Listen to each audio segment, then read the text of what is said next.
Fukushima radiation hitting the streets of Los Angeles. June 5th, 2012.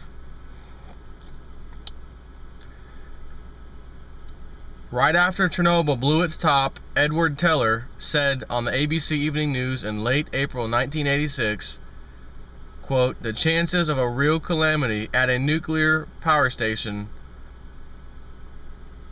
are infinitesimally small."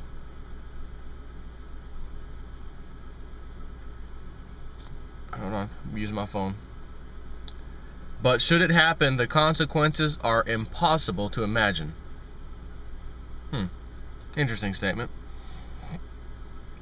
Scroll down here a little bit more. A March 6th test, which was last month, of a HEPA filter recorded radiation levels 668%, or 6.68 times the normal background radiation levels. This test took place 43 days after initial test and shows a 130% increase since January 22nd, 2012. The California Highway Patrol considers anything over 3 times the background radiation, or 300%, a trigger level to a hazardous materials situation, reported the Enviro reporter. Our last HEPA filter measurements, January 22nd, produced some astonishing results. Doing a spot test on the Honeywell barrel style filter and a Kenmore plasma wave, we found radiation 351% of normal background. The machines had all been running for 42 days. The combined aggregate dust came in even hotter at 538% of normal background radiation at Radiation Station Santa Monica.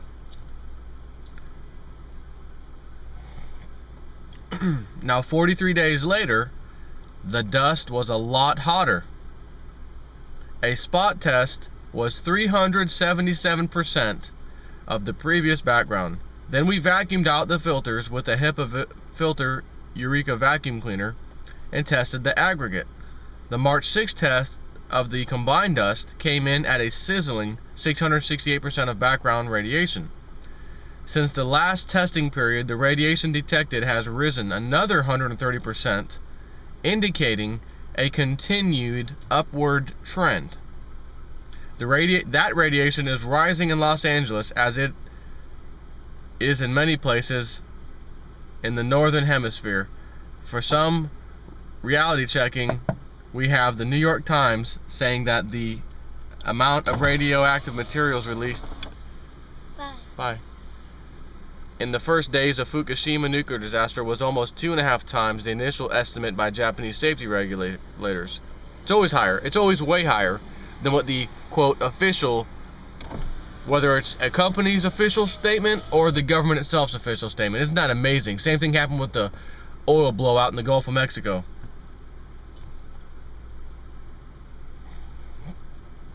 The operator, which is TEPCO, Tokyo Electric Power Company, which actually, even though it's called that, isn't really owned by people from Tokyo or anywhere in Japan for the most part. It's I believe it's part Israeli company or something. Says the meltdowns it believes took place at 3 reactors at the Fukushima plant, releasing about 900,000 terabecquerels of radioactive substances into the air during March 2011. The accident, just an accident, which followed an earthquake and a tsunami, occurred on March 11th. The latest estimate was based on the measurements suggesting the amount of iodine-131 released by the nuclear accident was much larger than previously estimated, the utility said in the report. Iodine-131 is a fast decaying radioactive substance, thank God for that at least, produced by fission that takes place inside a nuclear reactor. It has a half-life of 8 days and can cause thyroid cancer. The newly released information just adds insult to injury to not only the Japanese, but everyone on the west coast of North America, then onward across the plains to the east coast and then Europe. Yeah, listen, about me wanting to move up to Tennessee. Just kidding.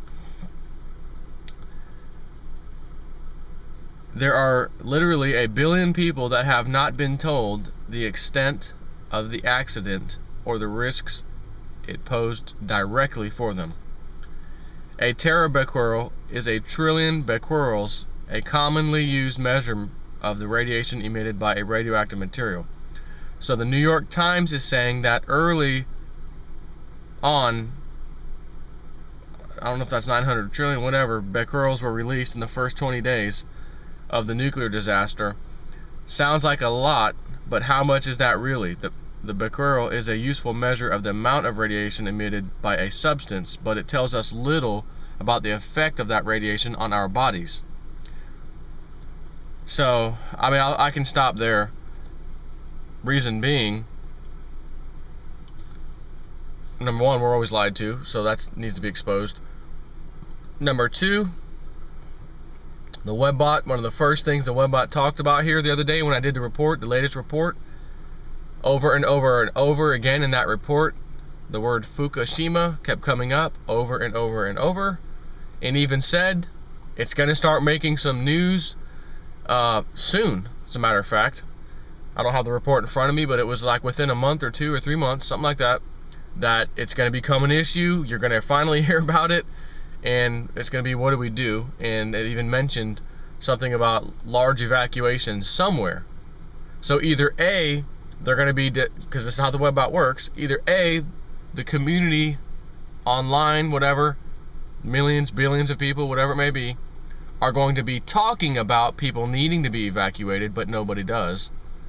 Or they're talking about it because it's happening or is about to happen. The webbot does not know, cannot differentiate between people talking about it in the future and giving you the reason why they're talking about it in the future, such as it actually happened, or they're hoping it doesn't happen, or they're commenting that it could happen, but it still doesn't happen. Nonetheless, the way the webbot works, it knows there's going to be some big time chatter about Fukushima, radiation, evacuations, etc. in the future, before anyone else knew about it. It told you that. So we'll have to sit back and see what happens. Having said that, considering they just measured over 6 times the safe limit of radiation, background radiation, which is radiation that's always there from the sun, solar system, whatever, etc., 668% higher in LA, California. Can you imagine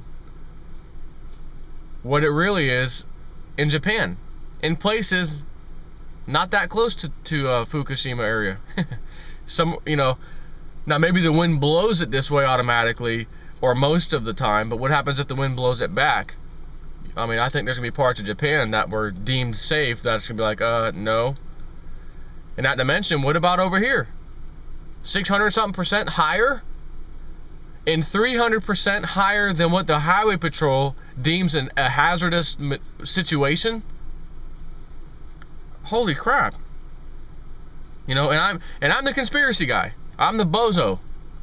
I'm the idiot who reports on this stuff. That's got, the tinfoil hat guy who keeps reporting on stuff that keeps happening and isn't conspiracy. Ultimately. Isn't that amazing? So that's all I got for you right now, and I think I got another quick video.